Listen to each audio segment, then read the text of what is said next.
A devoted wife spends years caring for her wheelchair-bound mother-in-law, only to be devastated when she discovers her husband has been cheating on her all along. Emma had always been a woman of small gestures, almost imperceptible, but laden with a weight that only she knew. She was the kind of person who spoke little, who preferred silence over complaining, who took on more tasks than she should without ever asking for help. Since she was young, she had learned to be useful before being heard, to care before being cared for.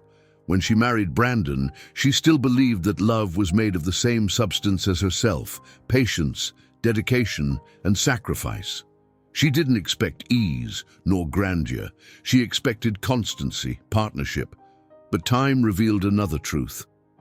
When Doña Margaret, Brandon's mother, suffered a stroke that left her permanently in a wheelchair, Emma didn't hesitate. She left her job without a second thought, reorganized the house, changed schedules, and adapted the whole routine to accommodate this new responsibility. No one asked. She just did it. It seemed right to her, and everyone around recognized it. Neighbors, distant friends, even church acquaintances, everyone said Emma was a rare woman, a saint, a warrior. But none of these words came from the mouths that mattered most. Brandon never valued the effort. He only expected her to keep going. And Doña Margaret, even without complaining, carried a rough pride that prevented her from showing any gratitude. Emma kept going. She kept going even with her shoulders hunched, with her youth slipping through her fingers, with the endless days, with the dreams fading. She kept going in a house that didn't embrace her, a house that demanded everything but never gave anything back.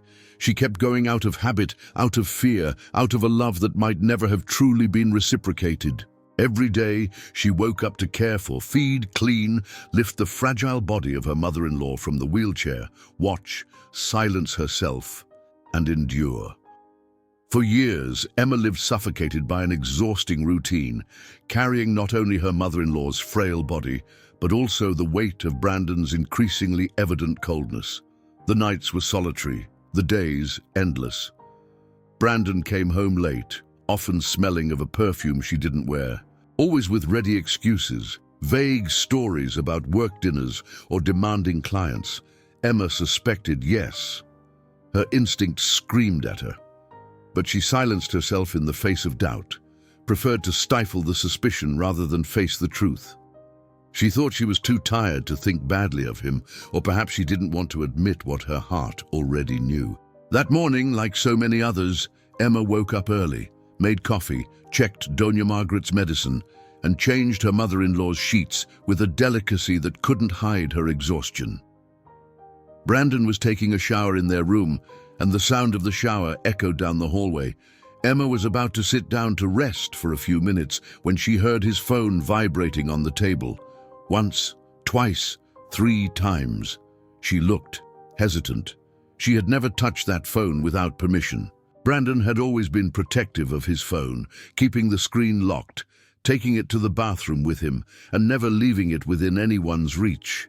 That alone had raised suspicions before, but Emma, as always, suppressed everything inside her. But that Sunday, something was different. The phone was unlocked, the screen on, notifications visible. It didn't seem intentional. It was a slip, a mistake. Maybe it's his sister, Sophia, Emma thought, standing slowly. Or some work emergency. She didn't want to seem invasive, wasn't the type to meddle with things that didn't belong to her. But there was a restlessness in her chest, a silent premonition that made her walk over to the table. The phone kept vibrating, insistent. Emma picked up the device with trembling hands. At the top of the screen, a notification appeared in small letters, but too clear to ignore. "I miss your scent, our last night. When are we doing it again?" The sender's name was unfamiliar. Emma froze. Her heart seemed to stop and then restart with force. Her mouth went dry, and for a moment she just stood there, staring at the phone as if it were a trap, a nightmare, a cruel illusion. But it was real, and the vibration of a new message that appeared seconds later confirmed that there was more much more.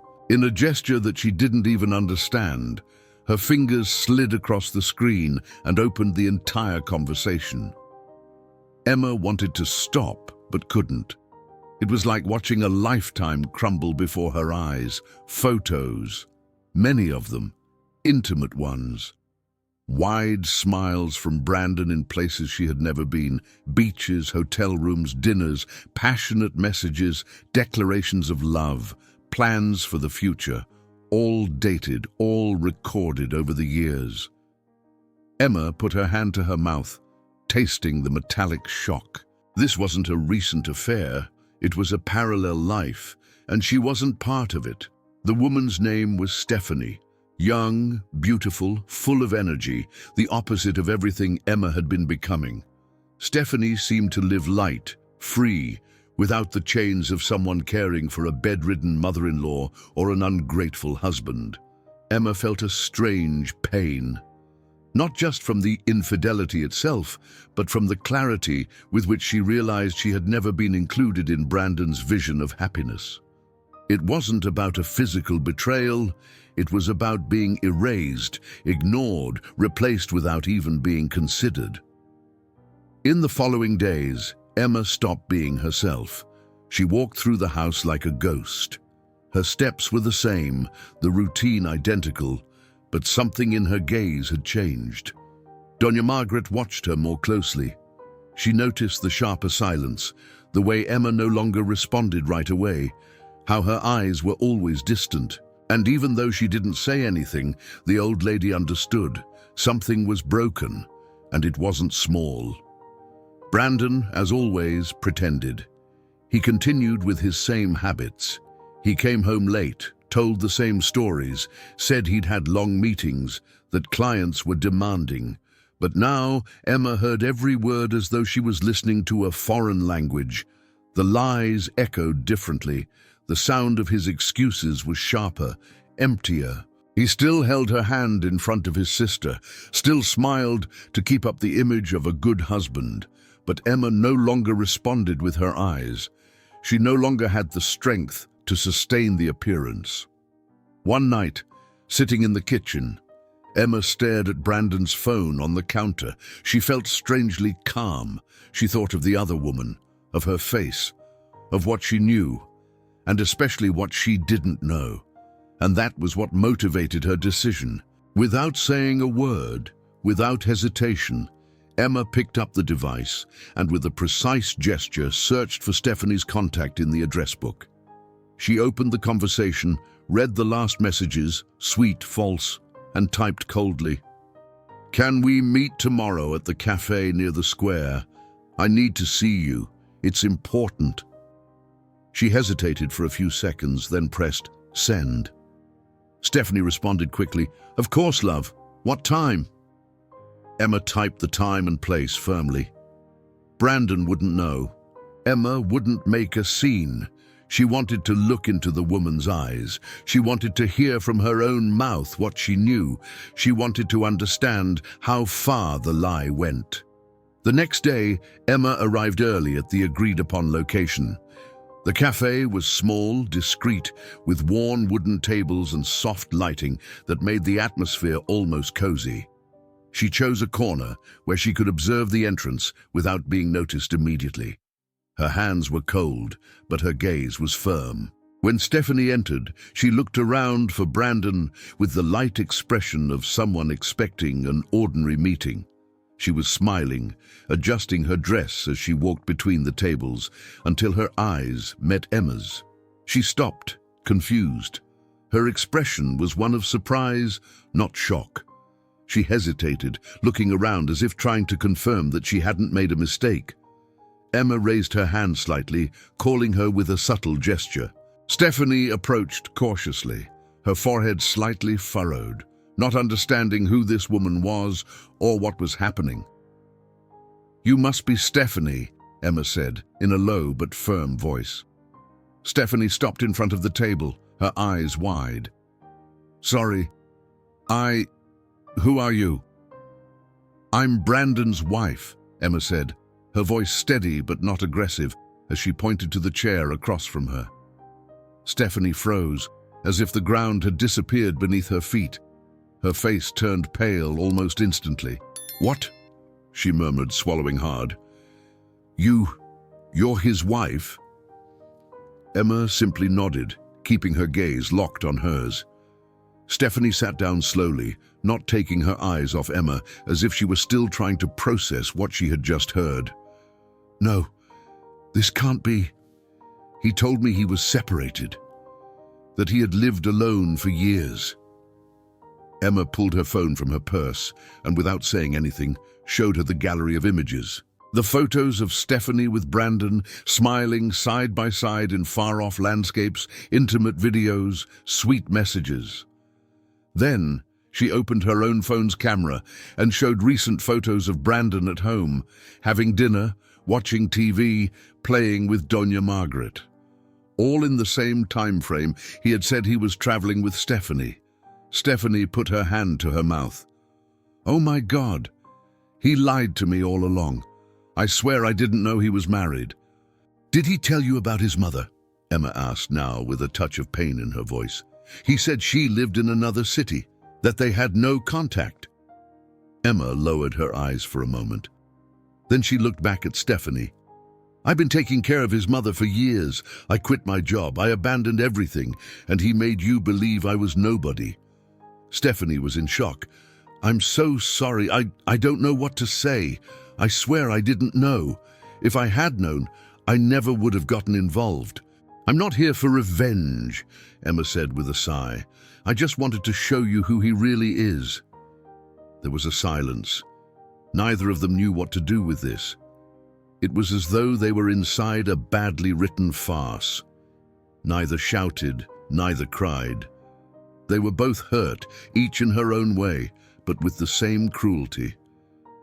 Stephanie wiped the tears that were beginning to form in her eyes. "Thank you for telling me. You deserved so much more." "You too," Emma said, standing up. "Now that we know the truth, he has nowhere left to hide." The two exchanged one final look.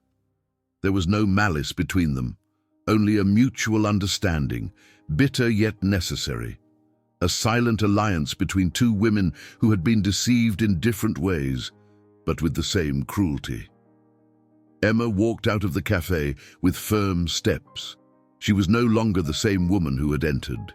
That day, when she returned home, Emma carried the same exhaustion in her body as always, but something within her had shifted. The conversation with Stephanie wasn't just a confrontation with the truth. It was a painful but necessary mirror. For the first time, Emma saw herself from the outside, not as the forgotten woman, not as the wife who endured, not as the caregiver who erased herself, but as someone who deserved more than that. The face she saw in the mirror that night was no longer that of a broken woman. The pain was still there, the marks of mistreated time, the hollow eyes from many sleepless nights. But there was also a new trait, a quiet firmness, a thread of strength she barely remembered she had. Emma was no longer just survival. She was someone waking up inside her own body. The next day, while changing Doña Margaret's bedsheets, she noticed her mother-in-law's watchful gaze on her. A different look. It wasn't vigilant nor judgmental. It was curious, as if she were trying to decipher what was behind Emma's contained gestures. "You're acting strange," said Doña Margaret, her voice hoarse and slow. "You're quiet, but in a different way." Emma didn't respond immediately. She finished adjusting the pillow, pulled the sheet calmly, and then sat down in the armchair next to the wheelchair. "I need to talk to you," said Emma, and her own voice seemed to tremble slightly as it left her mouth. Doña Margaret furrowed her brow, surprised. "Has something happened?" Emma took a deep breath. She felt the weight of the words even before she spoke them, but she couldn't hold them in anymore. "Brandon has been cheating on me for years with another woman," said Emma, her voice thick with emotion. Doña Margaret didn't respond immediately. Her mouth opened slightly. Emma continued, not asking for permission from the silence. "I found everything. I read the messages. I saw the photos." They traveled together, met up, told each other they were in love, and I was here, taking care of you, taking care of the house, erasing myself completely." Doña Margaret let out a dry sigh, placing her hand over her chest. "Are you sure about this?" "I saw everything," Emma said, looking straight at her. "It wasn't a slip-up. It wasn't just once. It was years. Years where he lied to me, where he lived a double life. And the worst part is that I knew. Deep down, I already knew." Ooh, the room fell silent. Doña Margaret stared at the floor, her hands clasped in her lap. Time seemed to stop. "And you? Why didn't you say anything before?" she asked, her voice trembling. "Because I got used to staying silent," Emma replied. "I spent so much time being strong for everyone else that I forgot I had the right to exist too." That was when Doña Margaret began to cry. It wasn't loud crying. It was slow, heavy tears, as if each one carried the weight of years of silence. Emma had never seen her like this. For the first time, there was something broken there, something that even the stroke hadn't been able to touch.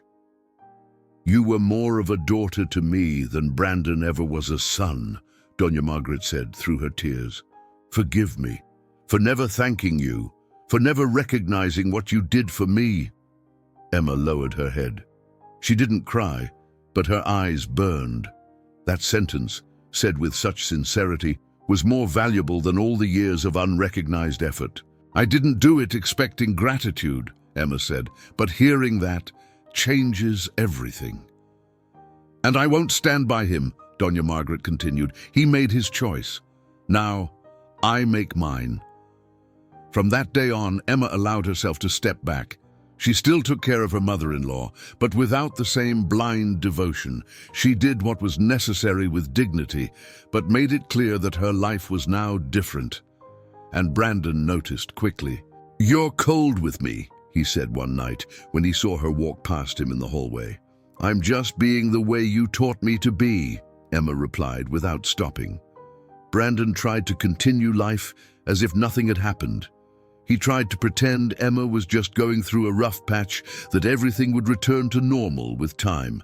But her silence was an abyss. Emma didn't scream, didn't cry, didn't beg. She simply existed without him, and that hurt more than any argument. He tried to force conversations. "We need to talk, Emma." "Not now," she said dryly, turning her attention to anything else. Soon enough, Brandon began to notice the silence from Stephanie.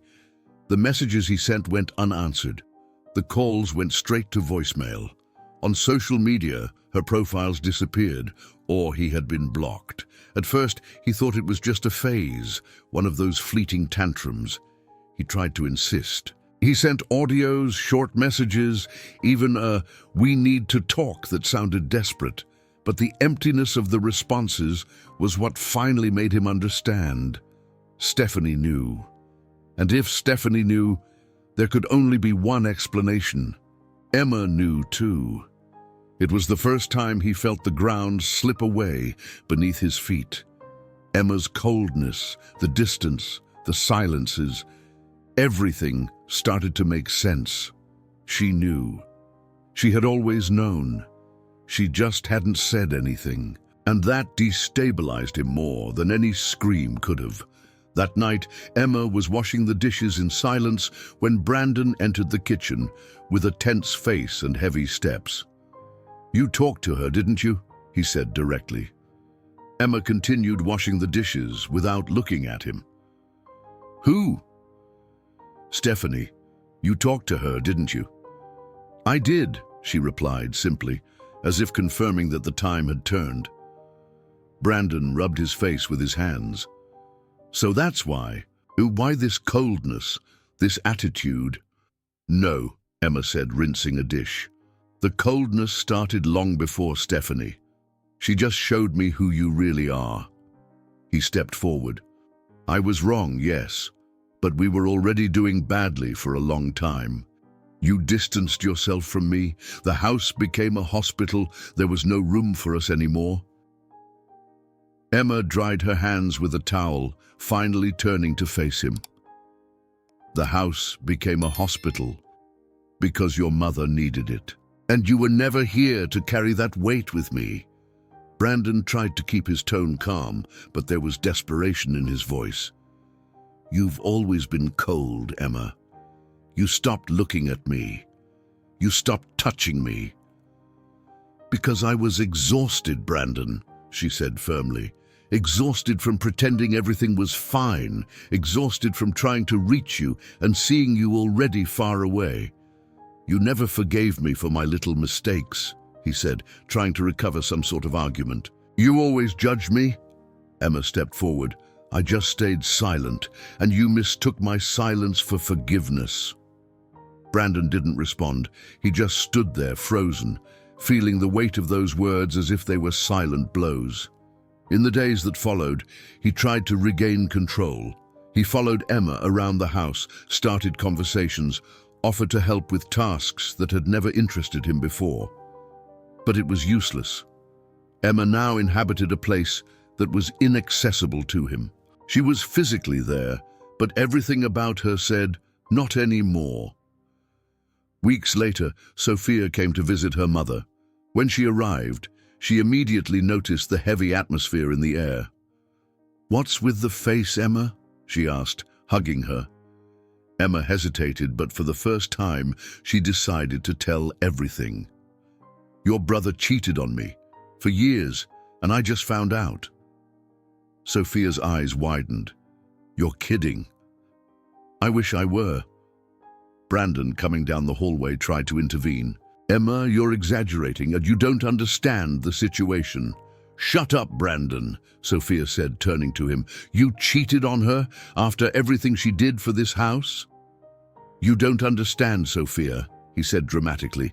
I was suffocated. The routine, the pressure, I didn't know who I was anymore. You're a coward, Sophia responded. You always had someone cleaning up your mess. And now that no one is cleaning, you want to play the victim.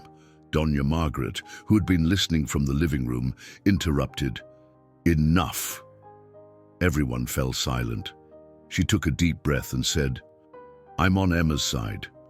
What you did to her has no excuse. And the worst part is that I let it happen. That declaration was a final blow. Brandon lost not only his wife but also his mother and sister. The house, which once welcomed him, now rejected him in silence. In the following days, Brandon began to wither. He tried to win Stephanie back, but she didn't even respond. He tried to act normal at work, but his mind was elsewhere. He handed in incomplete reports, missed meetings. He was eventually placed on leave for emotional issues. Friends who had once defended him started to distance themselves when they learned the story. The mask fell, and he was left alone with his reflection, which he could no longer face. Meanwhile, Emma began to rebuild herself, not in a grand way, but firmly. She received an unexpected message from an old school friend, Amanda. They exchanged words, then calls, then quick meetings. If you need anything, I know some people who can help you, Amanda said one afternoon. You don't have to do everything alone. Doing everything alone is what I know best, Emma replied with a light smile, but without illusion. Then it's time to learn the opposite. Little by little, Emma began accepting help. Small jobs started coming her way. People began to see her differently. She was no longer just Brandon's wife. She was Emma, and that, in itself, was the beginning of a new story. In the days that followed, Emma continued her routine with the same precision as before, but without the invisible weight she had once carried. The silence between her and Brandon, now irreversible, settled in like a cold wall in the middle of the house. He walked through the rooms, trying to avoid his own footsteps, murmuring apologies to the wind, as if any of them still had strength. But Emma no longer heard them. She didn't need to understand, fix, or insist. She was too busy finding herself. It was one Sunday afternoon, while exchanging messages with Amanda, that Emma made the final decision. She was sitting on the porch, watching Doña Margaret sleep in the wheelchair, when she wrote, "I think it's time to leave." On the other side, Amanda responded within minutes, "Yes, let's find a place just for you."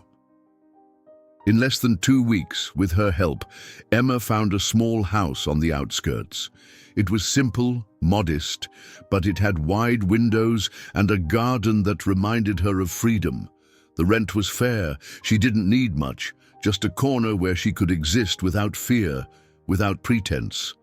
The decision to take Doña Margaret with her came easily. Her mother-in-law didn't ask to go. She just looked at Emma with watery eyes and said, "If you go, I'll go too." Brandon, when he heard about the move, tried to react. "You're taking my mother?" he asked, not hiding his indignation. "She wants to go," Emma replied firmly, "but she's my responsibility too." Doña Margaret, who had been listening from her armchair, raised her voice with more strength than she had in a long time. "You never took care of me. Now you want to care?" Brandon fell silent.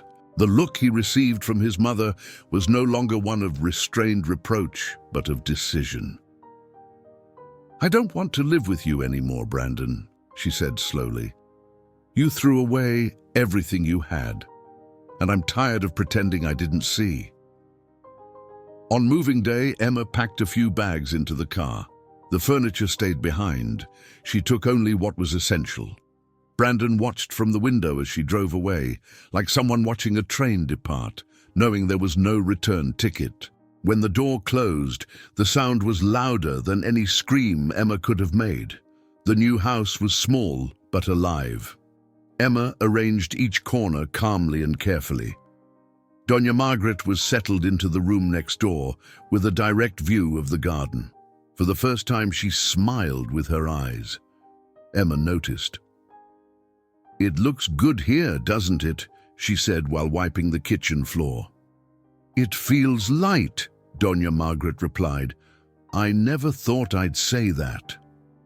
The days started to fall into place. Emma began looking for work, and through Amanda's recommendation, she got a position at a small rehabilitation clinic for the elderly. The environment was simple, but full of humanity. Emma adapted quickly. She knew what she was doing. She knew what it meant to care. "You're good at this," one of the nurses said on the second day. "Not everyone has the patience." "It's not patience," Emma replied. "It's understanding that someone needs you, that changes everything." Sometime later, with the help of Amanda and Sophia, who kept in frequent contact, the idea of starting something of her own emerged. A small, accessible home care space for families that, like hers, once didn't know where to start. "It's going to take work," Sophia said during one of the meetings at the new house, "but if anyone can do this, it's you." Emma smiled. "I just want no other woman to go through what I did without someone telling her, 'You're not alone.'" Now the project started small. A converted room in her house, some equipment, 2 trusted professionals recommended by Amanda, and a simple name on the door, "Cuidar com verdade," caring with truth. Over time, the news spread. People spoke about the new clinic with respect. They said Emma knew how to listen, that she didn't rush the patients, that she looked them in the eyes. She didn't make speeches, nor promised miracles. She just gave presence, empathy, humanity. Meanwhile, Doña Margaret grew older with more gentleness. Now, under the care of nurses, she had comfort, attention, and affection. But above all, she had a new relationship with Emma. They talked more. They shared stories. Sometimes they just sat in the garden and stayed in silence, sharing a late peace, but a true one. "Do you forgive me?" Doña Margaret asked one afternoon, her voice almost a whisper. "I've forgiven you a long time ago," Emma replied. "But today I can say that out loud."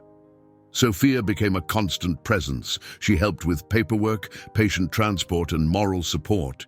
She felt guilty for her brother, but didn't let that stop her from choosing a side. "You did for him what he never did for you," she said in an intimate conversation, "and that's why I'm here." As for Stephanie, she took another path. She moved to a new city, changed her job, and started a new life.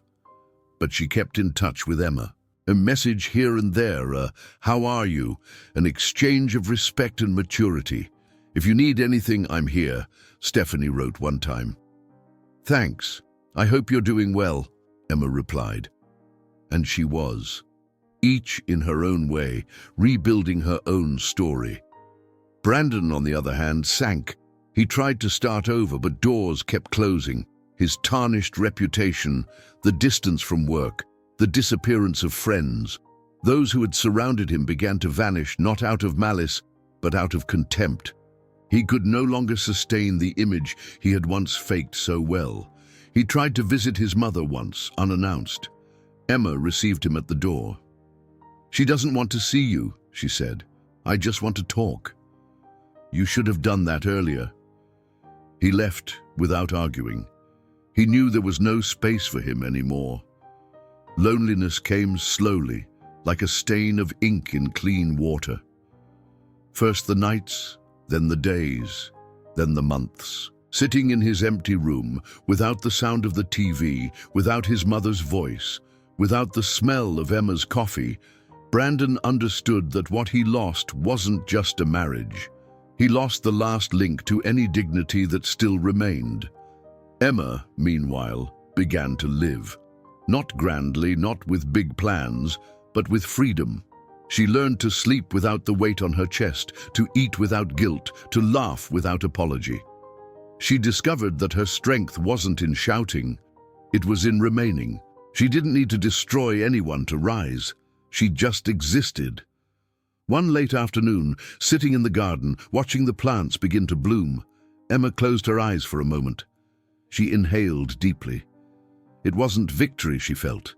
It was relief. Not for having won a war, but for having left it. Her future was now only hers, and that was more than enough. If you enjoyed this story, don't forget to subscribe to the channel, leave a comment, give it a like, and activate the notification bell so you don't miss any of our upcoming videos. See you in the next story.